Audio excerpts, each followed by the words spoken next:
We're here at Sky Sports reviewing the last month for West Ham. It's Ben Saunders' first month as manager of West Ham, and it's been a very lively month, to say the least. As you can see here, the first thing is at Sky Sports, breaking news: West Ham knocked out of the Europa League qualifying rounds by AIK. Alan Shearer's commented on it. West Ham knocked out of the Europa League again. They're becoming the laughingstock of Europe. Embarrassing.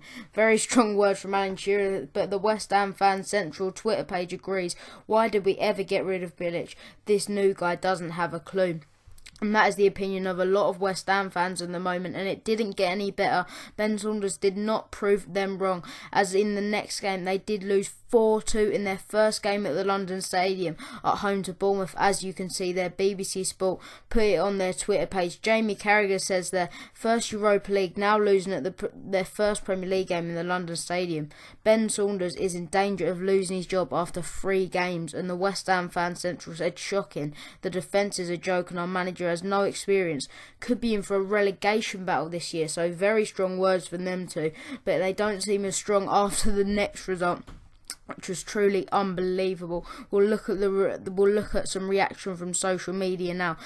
Ian Wright says here, at a similar point at the start of last season, West Ham beat Man City 2-1 at the Etihad. Today they lost 7-1. As you can see there, West Ham Fan Central say, what can I say about that? I'm in shock. And to top it off, Ladbrokes are even offering bets for Ben Saunders to be the first sacked manager in the Premier League and for Sean Dyche to be the next West Ham manager. So it's clear to say that West Ham have got a lot of turning around to do to save Ben Saunders' job. What's up guys, it's Raw FIFA Gaming and welcome to the 5th episode of the West Ham United career mode. I hope you enjoyed that little thing at the start. That's a new thing I'm going to be trying out. I'm going to do it every month in the career mode because it takes quite a long time to edit. So yeah, I'm going to be sort of recapping 3 of the main headlines every month. But anyway, getting into this episode, the first game, as you can see here, is up against Watford at home. This is the team we have put out, the same team that we've put out in all the matches, except I think Fernandes is coming in at right wing for Sam Byram, although he's been doing quite well. I thought I'll give Fernandes a go. This is the Watford team. Some good players. No Ighalo there. Ighalo was on the bench. So's Pereira, Deeney and Akaka up front. Still a very good strike force. And as you can see, already Watford go in the lead. Yeah. Already Watford go in the lead after 7 minutes. And Akaka's celebrating, but I think Payet gets the last touch here. Absolutely terrible defending. And what is Payet thinking there? It's very unlucky as well that it glances off Payet. But as you can see, it is an own goal. And already in the 30th minute, Watford are 2-0 up. And things are not going well, guys. Things are not going well. We lost 7-1 to City in the last episode. Before that, it was 4-2 to Bournemouth. Yes, we got that draw against Chelsea, which was a good result, but honestly, this has been absolutely terrible. We're going to be in a relegation battle at this rate. Doucouré scores the goal there after half an hour, and you might say it's too easy, guys, but too hard, but I do want to keep it a challenge, and I do think I can get better, and I do think I will be good enough for it if I keep playing with it. As you can see here in the 36th minute, we have an opportunity to get back in the game, and we kept having opportunities, but nothing was quite going. Zaza comes forward there, and his shot is saved by the big man Pantilimon. But from the following corner, Dimitri Payet puts it in, and it's Zaza again playing on his first game for us today. Very good chance there from Zaza, puts it just wide, so agonising there as he misses. He was unmarked there, so he had a great opportunity to score, but unfortunately it's still 2-0 to Watford. But now in the second half, it's put into the back post, and I thought that was definitely in there. Akaka Chaka with the opportunity to put Watford 3-0 up there, but luckily for us they missed that, and we've still got a glimmer of hope in the game. And we do actually need to get back into the game right now though, because otherwise we're not going to have much time. And as you can see here, Watford pretty much finalise it. I said we have to get back into the game, but there's no time now, I don't think. Watford have made it 3-0. This is absolutely poor. I mean, the last game in the youth squad, We did come down from 3-0 to draw against Villa, but I can't see it happening this episode. Valon Barami, the former West Ham player, scores, and he hits the bar there just 2 minutes later, and a great opportunity there for, sorry, not 2 minutes later, quite a while later, but for Watford to really finish the game up. We do get a goal back here with Michail Antonio, but I don't really think it's going to make much of the difference. He's trying to get the ball back there. Good ball in from Dimi, and completely unmarked in the middle. Michail Antonio there really should have been marked there, but I don't think we can give any tips on defending after this. Have a look at this. Everybody sliding at the ball. Odion Ighalo, the substitute, makes it 4-1 after shattering any hopes we had of getting anything out of the game. Just 2 minutes after we equalised, got the goal to get back into the game. Ighalo on his right foot puts it into the bottom corner, and that's pretty much it now. Well, that's definitely it now, boys. 20 minutes to go, and Ighalo has scored there. Edmilson Fernandez puts it out to Payet. Payet puts it back into the middle, and a very similar goal to the last goal. Another assist for Payet, and in the 75th minute we get another one back. Good goal from Edmilson Fernandez, also making his first start in the game. Also unmarked there, just like Antonio when he put the ball in. But something did go wrong with the camera, with the recording at the end of the game, so I couldn't get the animations at the end of the game. But that is how the game finished, 4-2. An extremely poor result at home to Watford. Another terrible result at the London Stadium. But we're going to need to bounce back at this game at the Hawthorns against West Bromwich Albion. We are bottom of the table at this point, boys. This is West Brom's lineup. They've got Salomon Rondon leading the line. He should be quite dangerous for us. Berahino's for them. Berahino's on the bench. Nasser Chadli's on the bench, which I was quite surprised about, but we have got the same team lining up. I know you're probably quite surprised that we're playing the same team, but it is the team that I like. I do like playing with it. I'm just not playing very well recently. We've got Noble and Obiang just in front of that defence, trying to shore things up because they need to concede less goals than they have been. Straight away, West Brom could score straight away, and after 26 minutes, luckily Adrian saves us there from going 1-0 down once again. I think that was Rondon there with that opportunity, but it does go out for a corner. Now in the 58th minute, all the way in the second half, Michail Antonio flicks it up, but he can't get it into Manuel Lanzini, and what a great opportunity that was to put us in the lead there. But now Zaza comes forward just a few minutes later, and a lovely little ding over to Antonio, and was that in the penalty area? Are we going to get a penalty here? It's certainly going to be a red card for Neom. It's got to be. The referee pulls the card out, and it is a red card, but have we got a penalty here? Because it looks close. Let's look at the replay now. Neom's coming forward there to slide tackle, and as you can see, it's just outside the box, but it's like having a penalty when you've got this man. It's a short one into Dimitri Payet, and what's he gonna do from a free kick? Dimitri Payet scores in the 64th minute. The West Ham fans go wild. Just a huge sigh of relief from all the players and the fans. They go absolutely mental there, as you can see, and we do take the lead.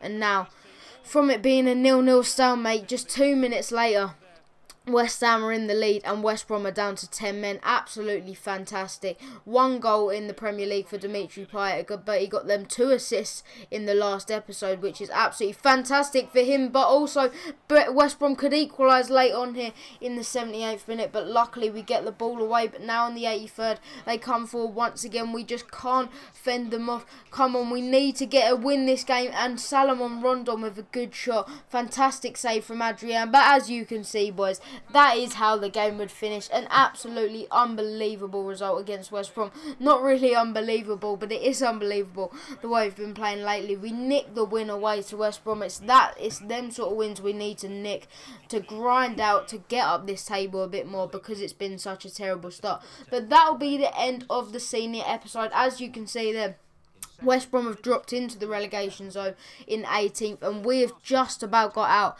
in 17th, 1 point clear, and we're already 5 points clear off of Europa League places and 6 points clear away from what our goal was, Champions League. So we've got a lot of making up to do, but hopefully we can do better in the youth part of the episode. Let's get there now, and hopefully we can do a lot better. Okay guys, we are now in the youth squad part of the episode. Our first game today is away to Stoke in the Bundesliga 2, but it's the youth squad league, Premier League 2 really. But as you can see here, Stoke City Stadium is called Stoke FC Stadium now, because I don't think they have a proper name after it was changed this year, but this is their team. They've got a few noticeable names in that team. They've got Crouch, Ireland, and their new signing Sobhi is also playing on the wing. This is our team, the same team that we've been playing recently. Tony Martinez has been doing very well. He won Player of the Episode for both the senior team and the youth team last episode, so we'll be expecting big things from him this episode. And already in the 3rd minute, Stoke City are coming forward, and it's played into the box, and already Stoke are 1-0 up, 4 minutes in, and we've already conceded. This is absolutely getting to be a joke now, with the youth squad and the Premier League squad conceding so many goals. Ireland threads the ball through there to this guy called Legend or something. I couldn't pronounce his name, but he gets his 2nd goal in the Bundesliga. But it's through to Marcus Brown now, our attacking midfielder, and he levels the game up. We really needed that, because we're not going well in the youth squad or the senior squad, so we really needed that goal there. Fantastic left-footed finish there from Marcus Brown to put us back in the back level here.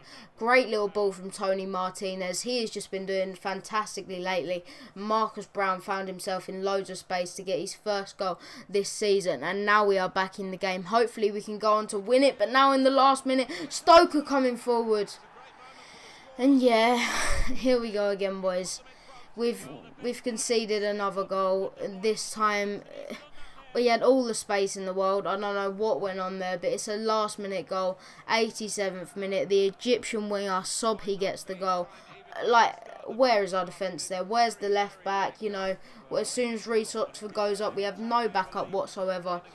I promise you guys, I wasn't on all-out attack or anything like that, but this is how the table was sitting after that game. The reason I'm showing you this is because our next game is a cup game against Exeter. This is how the table was sitting after that game. 15th in the league, 6 points behind even having to play a playoff to get into the next league, so very disappointing there. But this is the end of the sort of youth league part of the episode. The reason I'm sort of cutting this is because the next game against Exeter is actually a tournament that I've created, because I don't know if you guys know, but in the Checkatrade Trophy this year, which is the Johnson Paint Trophy as it might be formerly known, youth squads have gone in with League 2 teams, so I've created that in a tournament. So yeah, we're going to go to that game and hopefully we can get a win. Okay, the next game is another game against Exeter, this time in the custom tournament that I made, the Checkatrade Trophy. I didn't actually have enough letters to make it into the Checkatrade Trophy, so it's just the Checkatrade T. But in this game at the London Stadium, our youth team is playing our first real team, our first real senior team. This is against Exeter, obviously, like I mentioned. Under 21 teams have gone joint into the Johnson Paint Trophy, and early on we have a chance in this game, and Tony Martinez, he is going to put it in the back of the net from us. He's been so reliable in the last couple of episodes, been brilliant with the senior team and even better with the youth team. In the 36th minute there, he stands on the advertising boards and celebrates in front of all the West Ham fans. Fantastic finish, just fired it into the roof of the net, and brilliant way to start our Checkatrade Trophy campaign. Fantastic finish there after it was threaded through to him by Parfitt Williams, who's also been very good. It was threaded through by Mackesy, but Parfitt Williams made the chance. He was also the player of the month for the youth team a couple of episodes, but in the 83rd minute here, Exeter are looking to get the equaliser as we give the ball away there, and Ruben Reid wins it, and we can't win it back there. Ruben Reid gives it into Robbie Simpson, and Exeter have equalised very late on, and that's so disappointing because we fought so hard in this game to try and get a result. We played really well as well. We just made a really good tackle a minute ago, and Reece Oxford narrowly missed that, and what an amazing finish that was from Jake Taylor it was in the end. But we do have a chance here in the 88th minute. It's Tony Martinez, who's been threading all the needles at the moment, plays it through to Marcus Brown, who scored a goal against Stoke in the last game. Marcus Brown puts it into the bottom corner. What a fantastic finish, and a great way to end the episode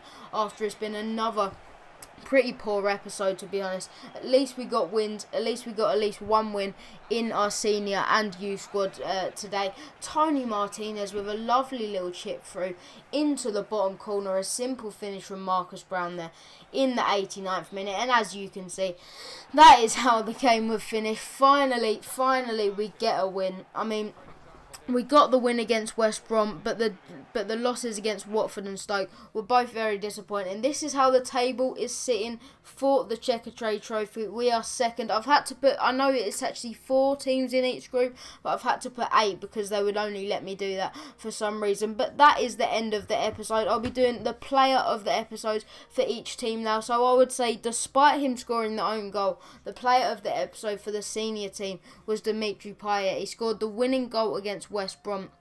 And also he got 2 assists against Watford, which was very impressive. Put 2 great balls in there. And the youth player of the episode has got to be Marcus Brown. Scored 2 really important goals against Stoke and against Exeter at the end there. He was absolutely fantastic. But I have to give a mention to Tony Martinez, who was fantastic again. But that is the end of the episode. Remember to like, comment and subscribe down below. Thanks for watching. I've been Rolfie for Gaming. And I'm out.